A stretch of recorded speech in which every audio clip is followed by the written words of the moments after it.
Hello, welcome back to Aetheral Space 9.41, Rise and Shine. We are back. Yes. Last time on Aetheral Space, Dragon is almost dying again after fighting with Giovanni.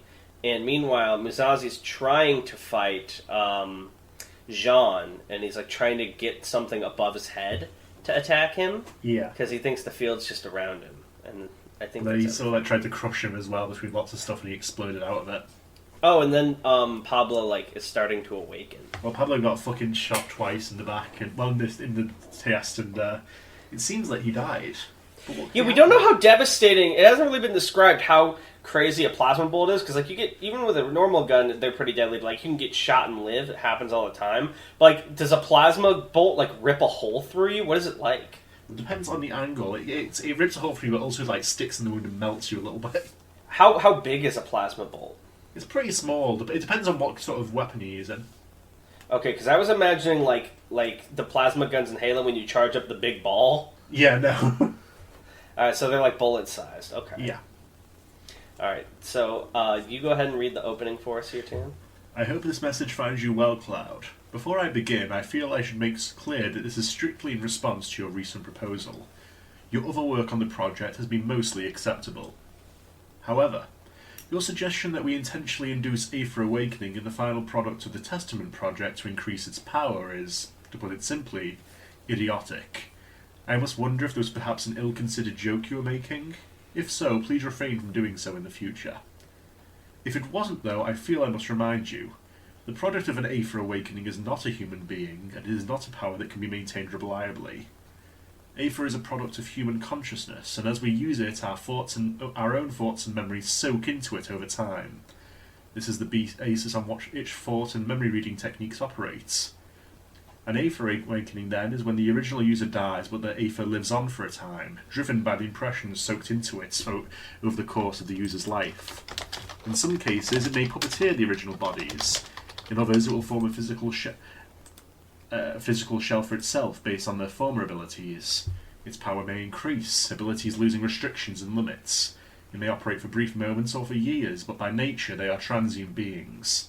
Once the personality traits that compose the Aether core decompose, the awakened being itself will disappear as well.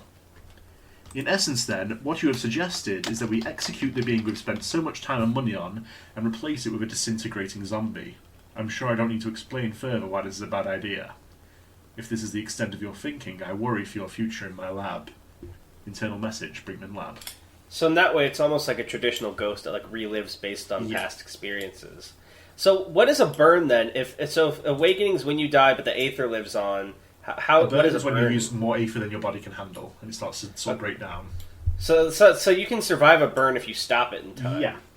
But you damage to your body. So if you do it if you do it for ages, you're gonna fucking die. You could do an All Might and destroy your liver and your ability to use Aether. That's interesting. Okay. Ruth and Bruno had to sweep the area first, but they found the two bodies before long. Shit! Ruth spat as she crouched down next to Isabel Pye Testament. She still didn't understand what exactly they needed this woman for, but it was a pretty safe bet that her being alive was a requirement. Bruno's eyes flicked between the two bodies, between the pistol still clutched in Isabel's hand and the holes in the other corpse. Looks like she did him in, he grunted. Are there any wounds on her? Ruth glanced at the other body, immediately recognizing it as the Umbran she, Bruno, and Serena had fought previously, the one with all the ants. From the research Skipper had shown her afterwards, he'd been Pablo Rey, one of the Apex Bishop's closest confidants. His black eyes were still widened in fatal surprise. If he was dead, this was definitely a big deal. Ruth, Bruno repeated louder. The woman! Any injuries? Right. Ruth turned back to the body, checking. This was all moving too fast for her liking. First, the thing with the GID, fighting Helga, and now all this business with the Superbians again. It got her blood pumping, sure, but there wasn't anything she could do with that rush. A mystery wasn't something she could maul. Ruth paused her search as she felt light breathing under her hands. She isn't dead, she called out. Bruno immediately rushed over. It had been easy to make the mistake at first glance. Isabel Pye Testament was staring blankly up at the ceiling, not blinking, not even responding when Bruno snapped his fingers in front of her eyes. The only sign of her being alive was that so-slight breathing, barely noticeable beneath her flowing robes. What happened? Ruth wondered. An Aether attack? Bruno clicked his tongue. Hard to say. Either way, we need to get her back to the shop. We'll figure out what to do from there. What? Ship that should be. They don't own a store. Back to the ship. Without waiting any longer, he crouched down and scooped Isabel up, throwing her over his shoulder. His cautious gaze flicked around the empty amphitheater one last time. There's no guarantee she was only fighting the one enemy, he muttered, voice low. I'll do a ping to check things out.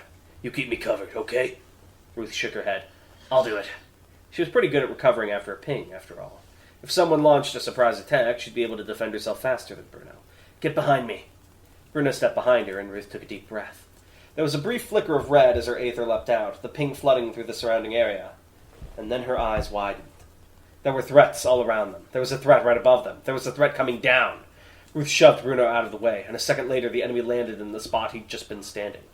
It was a massive ant, the size of a car, its compound eyes reflecting and refracting Ruth's face 100 times. Its legs were long and sharp enough that it could have impaled Bruno and Serena without a care, and its mandibles twitched hungrily as they tasted the air. Ruth had seen this sort of thing before. It was the dead man's ability. If it was still active, did that mean... It lunged at her. Skeletal set! Ruth flipped backwards, her armor materializing around her form as she avoided the ant's bite. Put an apostrophe there. It stabbed at her with its front legs, but as she landed, she parried the two blows with her claws. Sparks and black flood. Oh, blood for me. Sorry, and black blood flying out of the collision. Hold on. I need the ant's bite with its... Okay, that's correct. Miss Ruth! Serena cried, taking over from Bruno. Isabel still slung over her shoulder. She began to run over. She didn't get far. Part of the floor exploded upwards as another ant the size of a human torso burrowed out of the ground. It lunged at Serena's stomach, its mandibles snapping in anticipation, until Serena snatched it out of the air with one hand, grasping it by the throat. Its legs kicked wildly. Serena! Ruth shouted, leaping over a swipe of her opponent's legs. Don't touch it! She recognized it. She recognized that ant. It was the same as the one that had attacked them back in the chapel, that had teleported them away from Dragon into Pablo Rey. Serena went to hurl the little beast away, but too late. There was a flash of yellow light, and when it cleared, the two of them were gone. Teleported to who knows where. Ruth grit her teeth, looking down at her own massive opponent as she leapt through the air. It stared right back up at her with those massive eyes, diligently keeping watch. And then a muffled voice spoke. For spy ant, common card. Allows player to teleport cards to and away from attack line. I remember it. You remember it too, don't you? The voice was unnaturally joyously deepened, but Ruth recognized it all the same. It was the voice of Pablo Rey, the man lying dead on the floor. As the corpse lay still, looking at the ceiling with dead blank eyes, its voice still lingered in the world.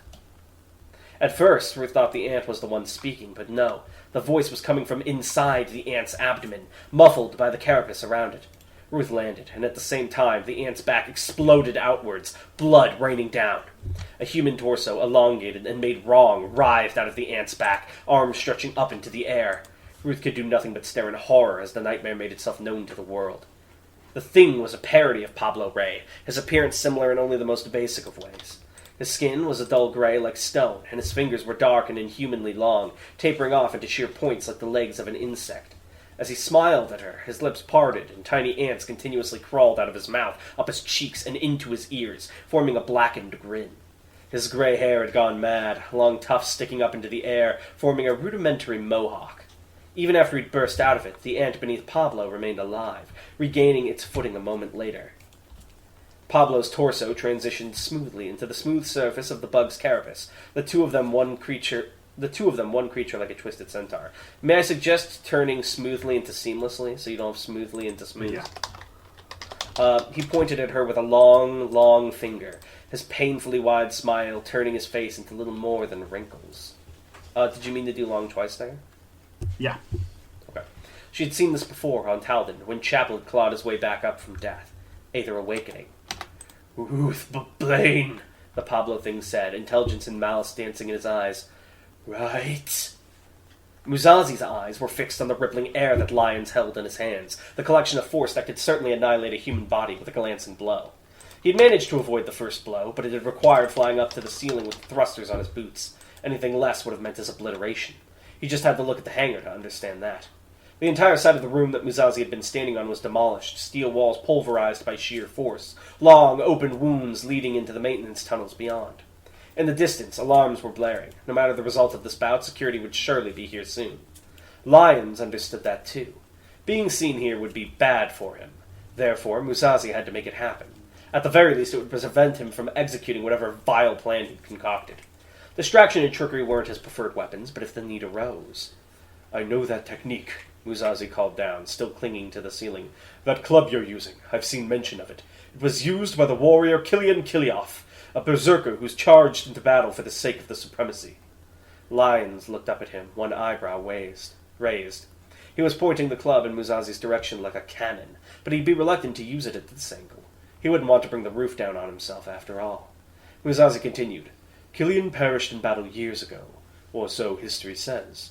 How long have you been going by the name Jean Lyons?" Lyons' expression did not shift. If he was surprised at having his identity exposed, he did not show it. The rage he demonstrated earlier had been brought under control as well. "A warrior of the supremacy, being given a new face and a new role," the pale man said, strolling through the hangar, clearly trying to find a better angle of attack. "You'd be surprised how often it happens, Atoy Musashi." A strange smirk played across his lips, and Musashi tensed up. Had he found the position he'd been looking for? No. Alarm spiked through Musashi's brain as he realized his miscalculation. When his sword had been destroyed, the force of the detonation had come from within it. When Gertrude Harth had died, she'd exploded from the inside. Lyons could put force into objects and release it at a time of his choosing, not just unleash blasts like he was doing now. Musashi was touching the ceiling. Lyons was touching the floor. Both of those things were connected by the wall. Musashi kicked off the ceiling. Bang! Just in time to avoid the detonation. A blast like a landmine destroying the patch of ceiling that had been his shelter. If he'd still been there, it doubtlessly would have inflicted severe damage, perhaps even a mortal wound. Not that he'd actually escaped danger. As Musashi flew down, Lyons kicked off the floor with a burst of force, zooming towards him in a blur of motion. Musashi quickly created thrusters along the side of his body to move himself out of Lyons' path, but physical speed could only do so much against aetheral mastery. Lyons brought his club down like a hammer of God, the air screaming from the movement. Musashi avoided the actual force of the attack by mere inches, but the resultant air pressure got him all the same. His right arm parked and cracked as it received the brunt of the echoed blow, and his body went flying off across the room. If he hit the wall, Lyons would take the opportunity and follow up on this attack. Musashi wouldn't be able to dodge this time. Therefore, hitting the wall was not an option. Full throttle! Countless thrusters, so small as to be nearly invisible, sprouted across Musashi's form, giving him complete control over his movements. He forced his body to a halt in midair, ignoring the pain from the forced maneuver, floating over the ground as he looked back at Lyons. The game of patience had come to an end. Lyons landed on the floor and immediately pointed his club towards Musashi. His brow was knitted in irritation. 5% should leave this place intact, he muttered, adjusting his aim. Lyons could only use so much of his power without bringing the hangar down. That would be Musashi's path to victory. He'd dodge through Lyons' reduced attacks, find the vulnerability that surely must exist, and strike this bastard down. For that, though, his good hand grasped empty air. I'll need a sword. This thought had been building under the surface for quite some time. Ever since the events on Panacea, there had been a profound absence to his life, holes from the things left behind. He'd been holding on to those holes as if they'd been the things themselves, as if allowing himself to heal would be an affront to them. But no more. Jean Lyons was right about one thing. A swordsman without a sword was unsightly. Radiance! A thruster burst from Musashi's palm. A spike of fire that began red, focused itself blue, and perfected itself into a single white line, long as Musashi's arm. As it developed, the noise of the thruster died down and silenced itself, evolving to a level beyond the range of human hearing. A second, less prominent thruster sprouted on the back of Musashi's hand, offsetting the propulsion from the first. If he had no sword, then he'd use his aether to make one. Wait a minute, I thought aether couldn't be used as a weapon on its own. Well, he's generating heat from the thrusters, that's what the weapon is, basically. Fire sword. This white saber of light, this white lightsaber, as one might call it, was a radiant... That basically is a lightsaber. And in this moment, Atoy Musashi knew that it was the perfection of his ability. He waved it through the air, feeling it slash space with its very presence, before pointing it down at Lyons. Shall we dance, then? He asked. The two men moved. Claws clashed in midair as Ruth pounced at Pablo, sparks flying as her metal spike slammed into his blackened fingers. No good. This thing's physical form was strong, and much faster than his size would suggest. Ruth barely had time to kick off Pablo's abdomen and retreat before another claw swipe would have cut her to ribbons. Pablo hissed at her animalistically as she landed back on the floor. Don't have time for this, he growled insistently. Don't have time for this. I've been waiting years for this. Giovanni Sigma Testament, my Aether Core's victory, you know. So I absolutely need to get there. You're wasting my time. Get lost! He was much more lucid than Chael had been, but there was still something bizarre and artificial about the Pablo thing's intelligence. It was like scraps of consciousness stitched together into the rough shape of a human mind, lingering impulses driving themselves forward. A ransom note imitating a human being. From what Ruth understood of Aether Awakening, it was when a person died, but their Aether lived on, still intent on continuing their final drives. So is Aether Awakening something you do intentionally, or something that happens to you? It happens to you. You can sort of try and do it intentionally, but you're not guaranteed success either way. So it sort of happened to Chael as well? Yeah. Okay. If that was the case, it would be bad to let this thing achieve as an Aether Core. It could become Aether generating itself, self-perpetuating, and much more difficult to defeat. Pablo licked his lips. He was muttering to himself. Ruth strained to hear. Ant HQ times 2 spawns 1 Requiem token for each ant on my side of the field. Each turn, mother breed ant times 2. By devouring an ant on my side of the field, it spawns a warrior brave ant. 1 tyrant king ant grows stronger for every ant on the field. This move is banned in tournaments. Pablo grinned. But not here, bitch. I love Pablo. The room exploded into skittering legs and compound eyes, ants of every shape and size, leaping from every alcove to tear Ruth apart. She sighed, drawing her claws against each other, sparks raining down. It seemed it was time for some extermination. Dragon Hadrian was dying! If nothing else, that was obvious. He could feel the warm blood on his face turning cold. He lay down there in the dark, among thick cables and busted machines, the only source of light being the weak flickering of his blue aether. If not for that aether, he knew he'd be dead already, and it wasn't doing much. He was quickly losing blood from his missing arms and eye. Getting up was impossible, moving was impossible, even breathing was becoming impossible. Dragon stared up at the nothing above, cursing his own stupidity. He'd gotten arrogant.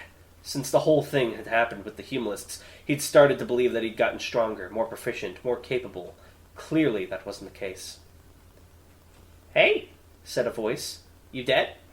A face suddenly appeared above him. The face of a young woman in miniature, wearing a sundress, hands on her hips as she stared condescendingly down at him. Her whole body, even her clothing, was purple, like she was formed from some strange clay. Aether? Dragon did not answer. The girl looked up at something he could not see. "I think he's dead," she said casually. "He isn't dead," replied a calm male voice, drawing closer. "I can hear his heartbeat, and his eyes are following your movements. You need to pay attention to these things, Melly." The little fairy rolled her eyes. "Whatever." She zipped out of sight, becoming a ribbon of light for a moment. A second later, she was replaced by a new figure, a human-sized one looking down at Dragon. It was the one with curly green hair, the one with the calm smile, the one Skipper had gone and met with. The chorister. He raised an eyebrow as he looked down at Dragon's battered body. "Do you want to live?" he asked. There was no response. "Do you want to kill?" he asked. Dragon twitched. The chorister smiled. Not bad. A lot of fighting. I want more plot again, but I'm sorry. It's okay. The fighting's good too. It all makes sense. What is your fun fact this week? Fun fact this week. I forgot to think of one. Why didn't you ask me a question? Okay. What was the chorister before he was the chorister? Before he was surely something led him in his life to become that. Like, he must have had a job, or even if he was picked up as a kid, some sort of life before the chorister. What was it? So he was raised by the Quiet Choir, but he did leave for a time to become a mercenary in the UAP. Interesting. So he was a choir boy. Yeah, where he got into some scraps, became an alcoholic for a time, and came back to the Quiet Choir after he lost his mercenary company. How old is he? He's older than he looks. Like 40? You can say. You can say. He's older than he looks, that's what I'll say. Okay. He looks very young.